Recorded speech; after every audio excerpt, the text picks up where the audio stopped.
Voilà, en direct de Nîmes. On va chercher les passeports là. Dans 3 minutes on les a, grand voyageur. Et la prochaine vidéo ce sera sur... Pas la prochaine, c'est peut-être celle-là en fait. Je sais pas, C'est on verra au celle-là. montage. On vous expliquera tout ce qu'il faut pour les avoir. Et là Oui. c'est payant.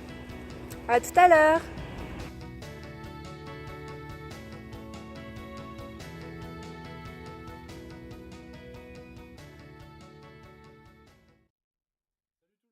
Coucou.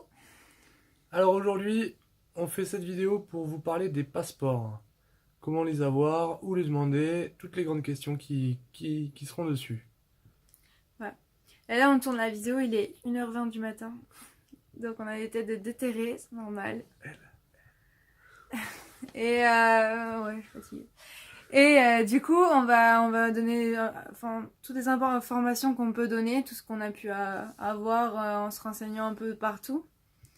Donc, on va commencer avec la première question.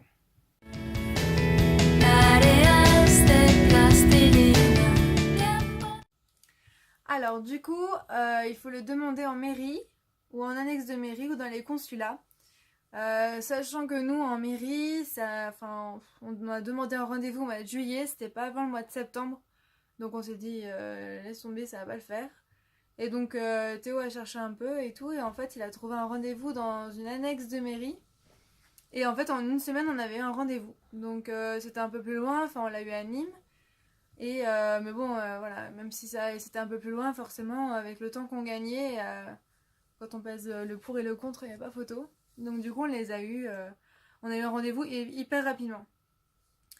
Donc pour savoir si pour vous c'est en mairie ou en annexe, etc., dans votre ville, on vous met le lien en barre d'infos pour que vous puissiez juste taper votre code postal et puis que ce soit plus simple pour vous, que vous ayez toutes les infos d'un coup.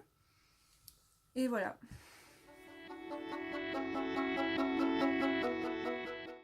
Donc pour prendre le rendez-vous, il suffit juste d'appeler.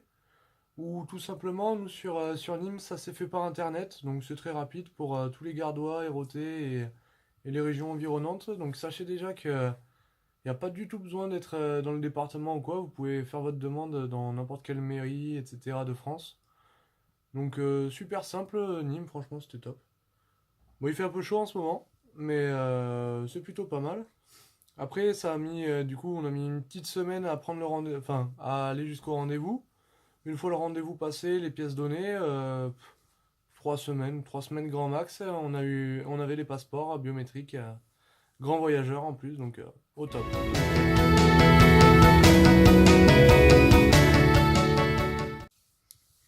Donc, pour les pièces à fournir, il faut la carte d'identité, forcément, avec la photocopie, bien entendu, que vous donnerez forcément à la personne qui s'en occupe. Toutes les photocopies, de toute façon, il les garde, ce qui est logique. Si vous n'avez pas de carte d'identité, vous pouvez donner un acte de naissance, ça fera office, ça marchera aussi. Le CERFA, qui sera donné sur place, sera à remplir. Donc vous avez juste les infos sur vous, basiques, il y a le nom, le prénom, l'adresse, il n'y a rien de difficile.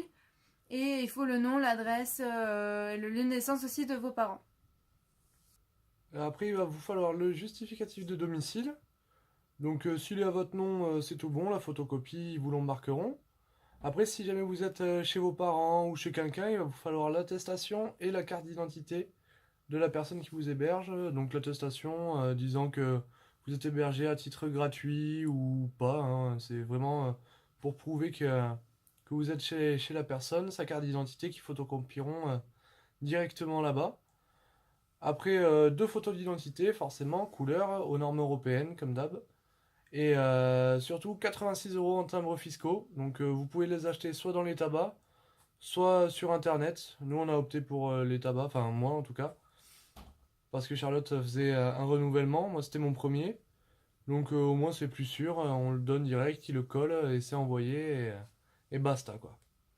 Ouais. Et aussi, si vous voulez faire comme nous la demande en grand voyageur, il faut que vous écriviez une attestation. C'est trop facile aussi. J'atteste, je sous-signais à mademoiselle Bidule. attestant vouloir un passeport grand voyageur parce que bah voilà, je fais le tour du monde, etc. Enfin, c'est vraiment tout con. Signé et voilà.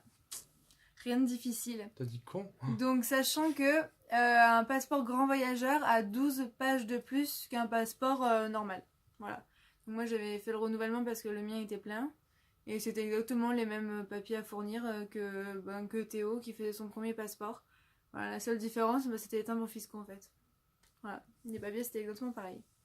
J'ai douillé.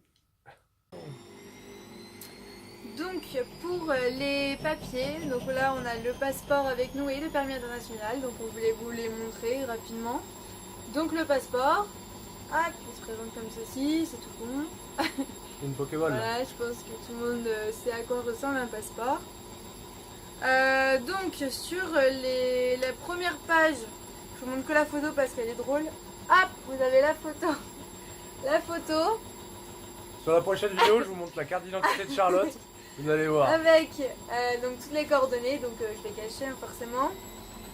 Et après vous avez toutes les pages du passeport qui sont numérotées. Elle veut pas que vous ayez mon numéro de téléphone en fait. Ouais, c'est ça. Sachant qu'il n'est pas marqué. Sachant qu'en fait sur les pages, souvent quand vous avez des visas, vous avez besoin de plusieurs pages consécutives en fait qui sont face à face. Donc il faut faire attention si vous partez.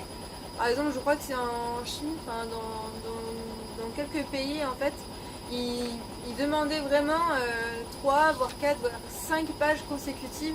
Donc faut faire attention avant de partir dans les pays, voir ce qu'ils demandent vraiment, parce que même si vous avez cette page-là de libre pour partir et faire le visa, ce ne sera pas assez pour certains pays, donc n'hésitez pas à les vérifier.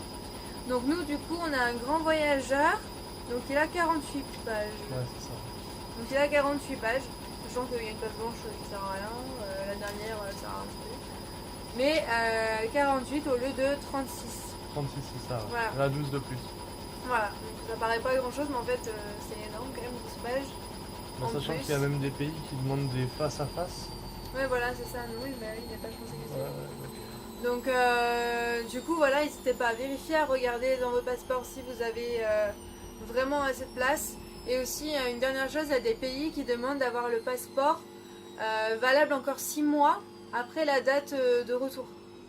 Donc, à vérifier aussi. Attention. Voilà. Donc le permis international, c'est un simple carnet. Hop, passement de jambes, dans le téléphone. Un simple carnet, bon il n'y a pas grand chose à dire dessus. Mis à part que c'est toujours la même photo un peu marrante.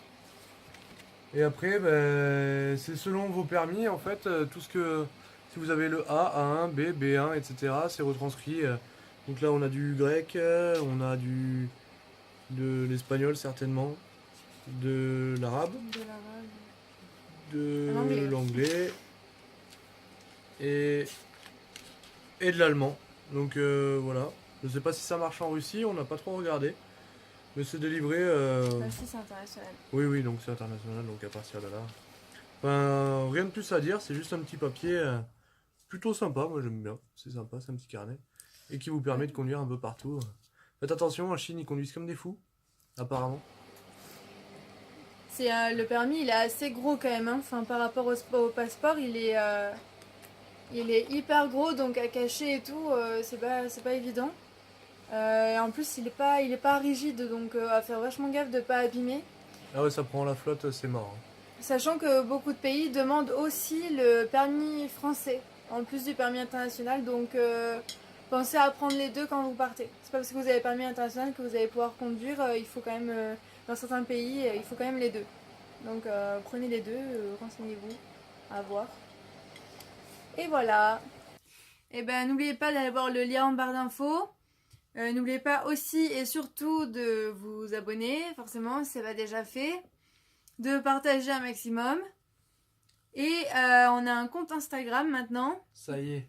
Et ouais, donc on vous le mettra aussi en barre d'infos, bien sûr.